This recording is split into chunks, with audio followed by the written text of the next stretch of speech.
नमस्कार, आप देख रहे हैं न्यूज हाट। मैं हूं अश्विनी सिंह। सत्ता, साजिश और सियासत में आप सभी दर्शकों का बहुत बहुत स्वागत है। आज हमारे साथ मौजूद हैं अजय सर और दूसरी तरफ मौजूद हैं अनिकेता शर्मा। और आज जो बात करेंगे हम सत्ता, साजिश और सियासत में, वो काफी अहम मुद्दा है, इसीलिए वीडियो में अंत तक बने रहिएगा। और अभी तक आपने अगर हमारे चैनल को सब्सक्राइब नहीं किया है तो उसे सब्सक्राइब कर लीजिए। फेसबुक पर हमारे पेज को फॉलो करिए और इंस्टाग्राम के हमारे पेज को भी फॉलो करना नहीं भूलिए। और तमाम अपडेट्स जो आपको चाहिए, बिहार, बंगाल, उड़ीसा, यानी पूरे भारत से संबंधित खबरों से अपडेट भी चाहिए, तो आप हमारे वेबसाइट www.newsheart.com को भी विजिट करते रहिए। अब आते हैं टॉपिक पर। आज बात करेंगे नीतीश कुमार की। नीतीश कुमार पूर्णिया में है, समृद्धि यात्रा पर है और भावुक हो गए। क्यों भावुक हो गए, इस पर बात करेंगे, विस्तार से समझेंगे। खबर यह है कि जो लालू राज को याद करते हुए नीतीश कुमार भावुक हो गए। लेकिन सवाल यह उठता है कि जो लगभग 25 वर्षों तक बिहार को संभालने वाले नीतीश कुमार, जो कभी इस तरह से भावुक होते हुए नहीं दिखे, आज अचानक से क्यों भावुक हुए? क्या वाकई लालू राज के कारण भावुक हुए या कुछ और बात है?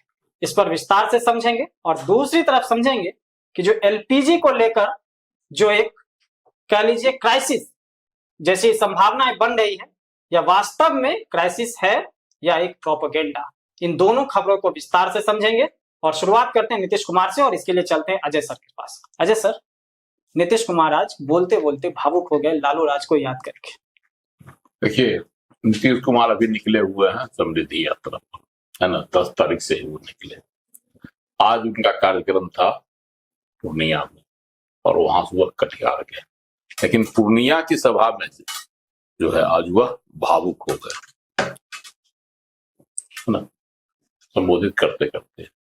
और भावुक होने का कारण उनका था कि वह लालू राज को याद करके भावुक हो गए। याद किए और उनके एकदम इसके पीछे की जो कहानी बताता है लोग कि अब उनको याद आ गया कि अब हम बिहार में नहीं हैं, रहेंगे, अब केंद्र की सत्ता में जा रहे हैं। और 2005 में वह पहली बार बिहार, नहीं दूसरी बार, उससे पहले 2000 में वह बने थे, लेकिन साथ ही दिन मुख्यमंत्री की कुर्सी पर रहे थे। 2005 में वह मुख्यमंत्री बने, तब से 2026 तक, अभी तक वह मुख्यमंत्री की कुर्सी पर है। 2005 के भी सर जो दूसरी बार चुनाव हुआ तब से परमानेंट हुए, पहली बार चुनाव नवंबर में चुनाव हुआ था, फरवरी वाले चुनाव में नहीं हुआ। उसी की गिनती होती है, नवंबर वाले की ही गिनती होती है, 2000 मार्च वाले की गिनती नहीं होती है। इनके मुख्यमंत्रित्व काल में जब विधानसभा के चुनाव का आएगा जिक्र, तब वह मार्च वाला भी आता है। लेकिन इनके कार्यकाल का जब आएगा मुख्यमंत्री वाला, तो 2005 के नवंबर से ही गिना जाता है। तो 2005 से वह लगातार, बीच में थोड़े दिन के लिए, है ना, 14 में उन्होंने बना दिया था जीतन राम मांझी को, वह भी कुछ महीनों के लिए। बाद में स्वयं फिर से कुर्सी पर आ गए। और तब से हुआ पाला बदल कर, चाहे वह एनडीए के साथ हो या महागठबंधन के साथ, लेकिन कंटिन्यू मुख्यमंत्री हो ही। मतलब तब से सिर्फ विपक्ष बदला है, सीएम नीतीश कुमार ही। नीतीश कुमार ही है मुख्यमंत्री। तो सवाल है कि 21-22 वर्षों तक वह मुख्यमंत्री की कुर्सी पर काबिज रहे। इस दरमियान उन्होंने अपनी सभाओं में, समृद्धि यात्रा के दौरान उन्होंने कई बार जिक्र भी किया। सुपौल से जब उनकी पहली समृद्धि यात्रा अभी जो शुरू हुई वर्तमान दौर का, तो वहां भी उन्होंने लालू राज के जो थे बिगड़े हालात, चाहे वह सामाजिक हालात हो, क्या कहता है, पुलिस प्रशासन का की स्थिति हो, या डेवलपमेंट, हर चीज, विकास की बातें हो, तमाम बातों का उन्होंने जिक्र किया। तो आज पूर्णिया में, हालांकि सुपौल में भावुक नहीं हुए, मधेपुरा में भावुक नहीं हुए, है ना, अररिया में भावुक नहीं हुए, किशनगंज में भावुक नहीं हुए, तो पूर्णिया में ही वह क्यों भावुक हो गए, तो कोई भी जानना चाहेगा। बिल्कुल। लेकिन यहाँ उनको लगता है, उनको अब यह याद आ गई होगी कि जो पूर्णिया अपराध के लिए जाना जाता था, वह पूर्णिया विकास के लिए जाना जाता है ना। आज पूर्णिया विकास के लिए जाना जाता था, और लालू राबड़ी काल में पूर्णिया जो है अपराध के लिए जाना जाता था कि अपराध वहां है। तो एक बात है, इसीलिए राबड़ी क्या कहता है मुख्यमंत्री नीतीश कुमार जब भाषण दे रहे थे 2005 से पहले के दिनों की याद कर रहे थे वह भावुक हो गए। उन्होंने कहा किस प्रकार से हम लोग गांव जाते थे उसके बारे में भी उन्होंने बताया कि कितना कष्ट होता था गांव जाने में। न सड़क थी, न कोई व्यवस्था थी, और आज ये स्थिति है कि आप 4 घंटा में राज्य के किसी क्षेत्र में जा सकते हैं और आ सकते हैं। अब पूर्णिया एयरपोर्ट सर, अंतरराष्ट्रीय उड़ानें अब वहां से पूर्णिया एयरपोर्ट बन गया। पूर्णिया जाने में भी अब लोगों को परेशानी नहीं होती है ना। कई रास्ते हो गए, पहले तो फिर NH-31 ही था एकमात्र, अब तो इधर से भी हो गया मुजफ्फरपुर भाया दरभंगा होते हुए। नहीं सर, और नीतीश कुमार का तो ये विजन रहा है कि 4 घंटे में राजधानी से पूरे बिहार के हर शहर को जोड़ना है। बिल्कुल। तो ये जो स्थितियां उनको याद आई तो इससे वो भावुक हो गया। और एक चीज और हुई जो मेरी समझ है अपनी, आखिर भावुक होने का क्या कारण, अब वह राज्यसभा के लिए नामांकन कर चुके हैं, है ना। 16 को मतदान होगा, उस दिन तय हो जाएगा कि राज्यसभा जाएंगे। जीत तो इनकी तय है, कहीं से भी नहीं है कि नहीं हार जाएंगे, जीत इनकी तय है, राज्यसभा चले जाएंगे। पटना और बिहार से प्रत्यक्ष नाता इनका टूट जाएगा, परोक्ष नाता रहेगा, है ना। सीधा सीधा नाता अब नहीं रहेगा। वो जो रियलाइजेशन है वो ऐसा उस टाइम पे लग रहा है, परोक्ष नाता जो है इनका रहेगा, क्योंकि बिहार के हैं, बिहार से राज्यसभा जा रहे हैं, तो बिहार तो आना जाना इनका रहेगा ही बना हुआ। लेकिन जो अभी सरकार पर इनकी पकड़ है, सरकार पर इनका जो नियंत्रण है, और इससे जो इन्होंने विकास का काम किया, उनको यह भी याद कभी खल रही होगी, कहीं ऐसा न हो कि फिर 2005 से पहले वाली स्थिति हो जाए। कि उन्होंने ही बिहार को गढ़ा है, इसमें कहीं से कहीं दो राय नहीं है। उन्होंने ही बिहार को नई पहचान दी है, इसलिए भी वह भावुक हो गया। अनिकेता, आपको क्या लगता है? हाँ, देखिए कहीं ना कहीं इसलिए भी वो भावुक वहां हुए होंगे, इतनी जगह से यात्रा करके आया और पूर्णिया में जाकर के लोग कहा कि आखिर क्यों भावुक हुए।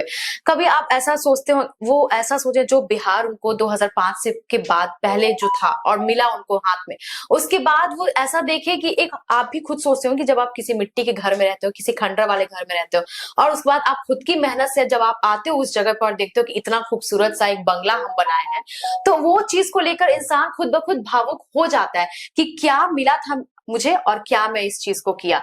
तो जो विकास वो खुद अपने हाथों से जो किए हैं, उस चीज को देख करके भी वो कहीं ना कहीं भावुक हो गए होंगे, और उनको वहां पे ये रियलाइजेशन हो गया होगा कि कहीं ना कहीं अब ये बिहार अब उनका खुद का नहीं रहेगा। जो सत्ता में वो इतने सालों से रहे, अब वो उस चीज से अलगाव जो महसूस वो कर रहे होंगे, वो इमोशन वहां पे सबके सामने उभर के आ गया। इसी में एक और चीज जोड़ना चाहेंगे कि लेसी सिंह भी भावुक हुई, ये भी बहुत सारी खबर चल रही है इस चीज को लेकर। खबर नहीं चल, वो वीडियो है, हमने अपनी खबर चला दी हमारे। बिल्कुल, लेसी सिंह भी भावुक इसलिए उनका कहना है क्योंकि अब नीतीश कुमार जो है वो नाता तोड़ रहे हैं अपना, बिहार की राजनीति से, जदयू से नाता तोड़ रहे हैं। तो जदयू से नाता नहीं तोड़ रहे, जदयू से ही वो जा रहे हैं बिहार, लेकिन बिहार की राजनीति से तो यहाँ से तो जा रहे हैं, राजनीति से भी राजनीति से नहीं छोड़ रहे हैं, सरकार से वो मतलब अब जो है एक मुख्य भूमिका में जो थे मुखिया थे बिहार के, वो अब नहीं रहेंगे। तो इस चीज को लेकर लेसी सिंह ने कहा है कि भगवान कृष्ण की तरह वो रक्षा किए हैं उनका और उनके परिवार का, एकदम एक परिवार, एक भाई, एक दोस्त बनके, एक पेरेंट टाइप का रोल प्ले किए हैं उनके लाइफ में। जिस तरीके से वो भावुक हो रही थी वहां पे, कटिहार में भी जनता जो है वो काफी भावुक हो रहे थे, नीतीश कुमार को बोल रहे थे कि बिहार छोड़कर ना जाए, नहीं वहां पे ज्वाइन करे, दिल्ली वापस नहीं जाए। तो इस चीज को लेकर भी काफी ज्यादा जो है लोग भावुक हो रहे हैं। बार बार विपक्ष माफी चाहेंगे, लेकिन बार बार सर जो एनडीए के अन्य नेता हैं, सम्राट चौधरी भी वहां मौजूद थे, उन्होंने भी काफी जोरदार भाषण दिया, और उन्होंने कहा भी कि जो नीतीश कुमार के नेतृत्व में ही ये बिहार चला है अभी तक, और इनके ही मार्गदर्शन में ये बिहार चलता रहेगा। तो ये नीतीश कुमार के लिए कहीं ना कहीं खुशी के आंसू कह सकते हैं इसको। देखिए, खुशी के भी आंसू, क्योंकि उन्होंने होता है कि जिस चीज को, लेकिन ये खुशी की आंसू नहीं थी। इसलिए हम कह रहे हैं कि देखिए, जब वह याद किए 2005 से पहले के बिहार की, लालू राबड़ी, खास करके लालू राबड़ी शासनकाल का, तभी वह भावुक हुए। इसका मतलब है कि उस दिन के जो दुर्दिन थे, जो कष्ट थे लोगों को, राज्यवासियों को, उसको याद करके वह भावुक हो गए, और उनको यह लगा होगा कि अब मेरी हाथ से कमान जा रही है ना। तो इस कमान छूटने का भी उनको कहीं ना कहीं लग रहा होगा कि भाई फिर नहीं उस सर, तरह का कमान छूटने की बात से हम थोड़ा इसलिए सहमत नहीं होंगे आपको, क्योंकि नीतीश कुमार का यह व्यक्तिगत फैसला था और उनका खुद का फैसला था कि वो राज्यसभा कहीं ना कहीं ये जाए। भी हो सकता है अपनी जर्नी को फैसला- सोच के भी लोग फैसला- भावुक हो एक बात वही मैं जाते कह हैं। रहा था, एक खुशी का भी फैसला- महसूस है कि अब मैंने एक- बिहार को यहाँ तक ये पहुंचाया है। जर्नी अचीव जब लोग एक करते हैं कोई फैसला चीज। लोग ले लेता है, लेकिन फैसले के बाद यह अनुभव होता है कि भाई यह इस फैसले का जो है श्याम पक्ष क्या होगा, यह भी तो कहीं ना कहीं उनके दिमाग में आया तो सर होगा। सरकार में तो जदयू रहेगी ना सर, सरकार में तो रहेगी, उनके तो ही फिर श्याम पक्ष का सवाल कहाँ से आता है? उनके ही निर्देशन में चलेगा। खुद ही बोले हैं। खुद भी बोल रहे हैं और भाजपा के सारे जितने बड़े विधायक मतलब नेता हैं, मंत्री हैं, विधायक हैं, सब बोल रहे हैं। और देखिए, और जो है भाजपा की अगर सरकार भी बनती है, सीएम भी भाजपा की के होते हैं, तब भी मुख्यमंत्री नीतीश कुमार के मार्गदर्शन में ही सरकार चलाना होगा। बिल्कुल, काहे कि उन्होंने जो विकास का पैमाना खड़ा किया है ना, वो सुशासन अद्वितीय का है। पैमाना खड़ा किया है, उसको कायम रखने के लिए उनसे सीख लेनी ही होगी। बिल्कुल। भले आप सरकार में शामिल रहे, उनके अनुभव की जो है सो स्टैंडर्ड जो है आवश्यकता वो होगी। मतलब लो नहीं भले कर सकते भले हैं। भाजपा सरकार में शामिल रहे, लेकिन जो होता है ना गाड़ी का स्टीयरिंग, वो तो नीतीश कुमार के हाथ में था। बिल्कुल, तो गाड़ी को कैसे हम मोड़ रहे हैं दाएं बाएं, इसको कहाँ हम क्लच लगा रहे हैं और कहाँ हम गियर मार रहे हैं, जी ये चीज तो उन्हीं को सीखना होगा उन्हीं से, तभी कोई सफल ड्राइवर हो सकता है। इसलिए भी नीतीश कुमार का मार्गदर्शन जरूरी रहेगा। बिल्कुल। देखिए, नीतीश कुमार का मार्गदर्शन बिहार के लिए जरूरी रहेगा और एनडीए के जितने भी बड़े नेता हैं, तमाम बड़े नेता, बड़े या छोटे, आप जो नेता कह लीजिए, सबका या ये बार बार कहना कि जो नीतीश कुमार के मार्गदर्शन की जरूरत हमें रहेगी। नीतीश कुमार ने ही इस बिहार को यहाँ तक पहुंचाया है। जिस लालू याराज को याद करके लोग सिहर जाते थे, वहां से इस बिहार को निकाल कर यहाँ तक पहुंचाने में जो नीतीश कुमार की भूमिका है वो वाकई में अद्वितीय है। और कहा भी जाता है कि देखिए, जब आप किसी चीज का सृजन करते हैं ना, उसको अच्छे से बनाते हैं और कुछ पल के लिए आपको लगता है कि नहीं, अब इसको किसी और को सुपुर्द करें, मतलब स्वेच्छा से ही, या छोड़ दे, किसी और तरफ कोई और जिम्मेदारी निभाए, तो थोड़ी जो है सो भावुकता बढ़ जाती है। इसलिए नीतीश कुमार भावुक हो गए थे। अब आगे बढ़ते हैं सर अगली खबर की ओर। ईरान, अमेरिका और इजराइल, इसका युद्ध, और खाड़ी देश में कह लीजिए कि जो अभी जो है सो बम और गोले हर तरफ जो है सो एकदम आग की ही बरसात हो रही है। ऐसे में इसका असर पूरे दुनिया की ओर दिखाई दे रहा है। तो भारत में एक तरह से एक प्रोपेगेंडा कह लीजिए या इसको आप वास्तव कह लीजिए, यही हम आपसे समझना चाहेंगे कि एलपीजी को लेकर जो है ना सो बहुत मतलब ये पैनिक वाली स्थिति क्रिएट की जा रही है कि जो एलपीजी नहीं मिल रहा है, आने वाले समय में पेट्रोल की दिक्कत हो जाएगी। विपक्ष जो है सो लगातार सरकार की नीतियों पे जो है सो सवाल उठा रहे हैं कि जो सरकार ने किसी तरह की कोई तैयारी नहीं की, जिसके कारण जो है सो भारत को यह क्राइसिस झेलना पड़ सकता है। जबकि सरकार ने भी अपना पक्ष रखा और सरकार बार बार यह कहते नजर आ रही है कि जो बिल्कुल हमारे तरफ से तैयारी पूरी है, पूरे भारतवासियों को पैनिक होने की आवश्यकता नहीं है। तो विपक्ष और सरकार, इन दोनों के दावे को आप कैसे देखते हैं? देखिए, इजराइल, ईरान और अमेरिका जो चल रहा है युद्ध, यह तो एक पखवाड़ा के लगभग में है, अब पहुंचने वाला है जी। तो एक पखवाड़े से लड़ाई हो रही, भीषण युद्ध हो रही। ईरान भी झुकने वाला नहीं, भले आयतुल्लाह खुमैनी की हत्या हो गई है ना, जो उसके सुप्रीमो थे जी। बिल्कुल, अमेरिका ने जो सोचा था सर वो उसके उलट हुआ। बिल्कुल, अब उनके बेटा ने कमान संभाल ली, बिल्कुल, है ना। तो अब वो है कमान पर, लेकिन अमेरिका इजराइल, ईरान कहीं से भी झुकने के लिए तैयार नहीं। वो मुकाबला कर रहा है, अमेरिका का भी इजराइल का भी, और मुंहतोड़ मुकाबला कर रहा है। बिल्कुल, ऐसा नहीं कि जवाब जो है कम दे रहा है ना। अमेरिका भले दावा करता है कि उसका जो है ना, ये क्या कहते हैं, मिसाइल कम हो गए।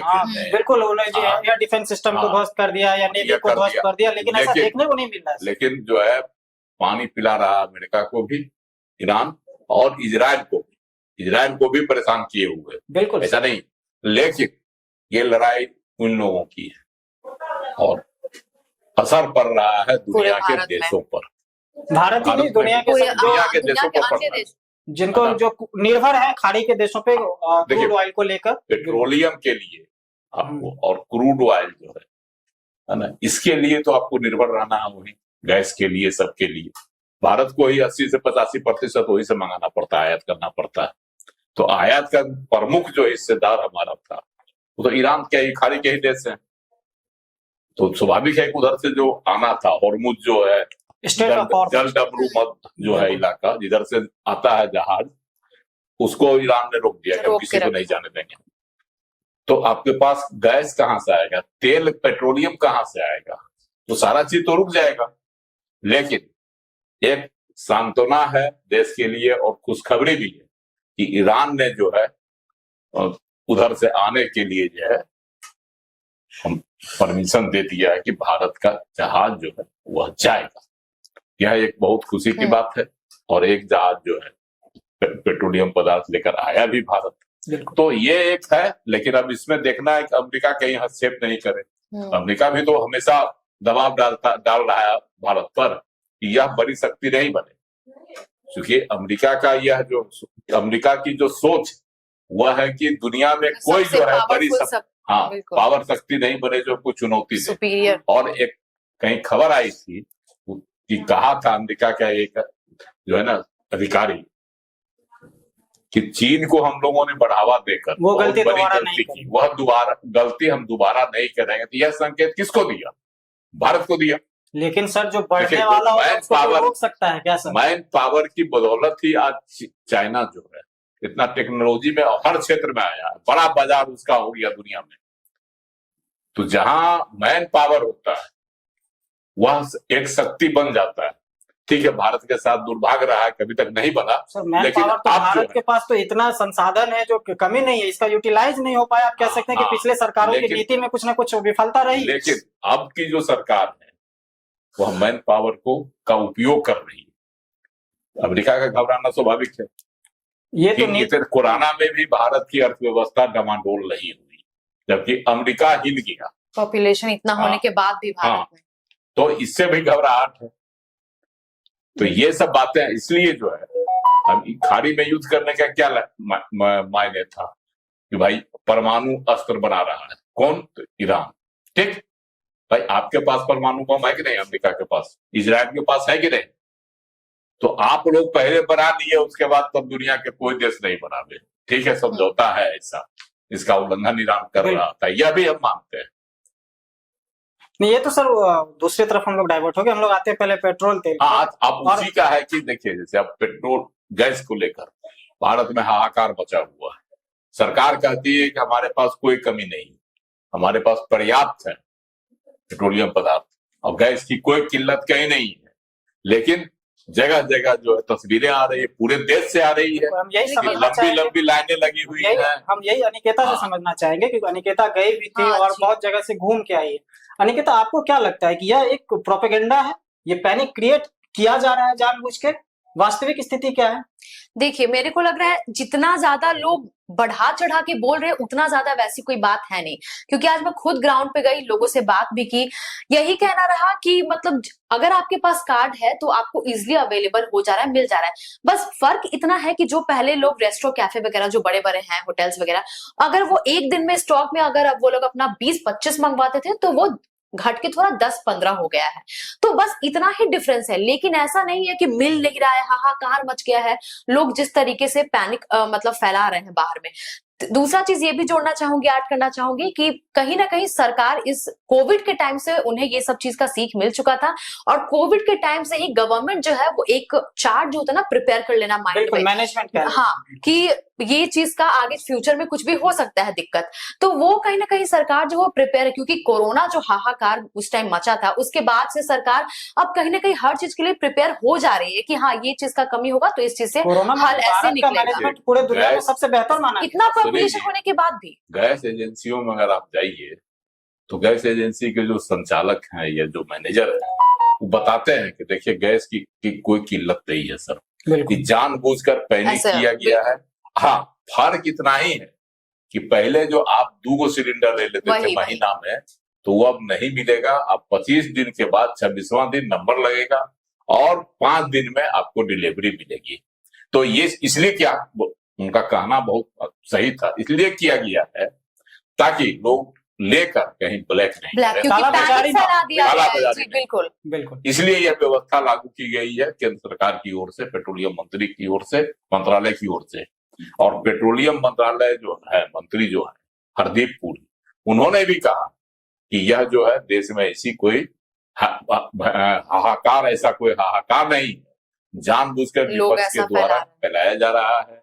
और जो एजेंसियों के पास है, लोगों को जो मिल रहा है, इससे यह लगता है कि सही बात है कि सरकार तैयार हो रही है, सरकार धीरे धीरे तैयार हो जाएगी, है ना। तो देखिए, हमने अजय सर और अनिकेता दोनों से नीतीश कुमार और बिहार में जो चल रहे एलपीजी को लेकर जो समस्याएं चल रही थी, इस पर विस्तार से जाना, क्योंकि अनिकेता जो है वो ग्राउंड पे गई थी और वहां से उन्होंने बात की है लोगों से, और जो बातें थी वो आप तक रखी। और अजय सर भी गए थे और उन्होंने भी जो बात की है वो भी बातें आप तक रखी। और सच्चाई फिलहाल यह देखने को मिल रही है कि जो पैनिक क्रिएट किया जा रहा है देश में कि जो एलपीजी की किल्लत हो जाएगी, हाहाकार मच जाएगा, ऐसी कोई स्थिति नजदीक में देखने को नहीं मिलेगी। सरकार पूरी तरह से तैयार है, बार बार दावा भी कर रही है। और आपको एक और खबर बताते चले कि प्रधानमंत्री नरेंद्र मोदी ने जो अपनी कैबिनेट बैठक बुलाई थी, उसमें उन्होंने सभी मंत्रियों को यह स्पष्ट संदेश दिया कि आप इस तरह के प्रोपेगेंडा को जो है मुंह तोड़ जवाब दीजिए, लोगों को बताइए कि जो ऐसी जो प्रोपेगेंडा है वो नहीं फैलाए, और जहां भी इस पर एकदम पैनी नजर रखिए और इस तरह के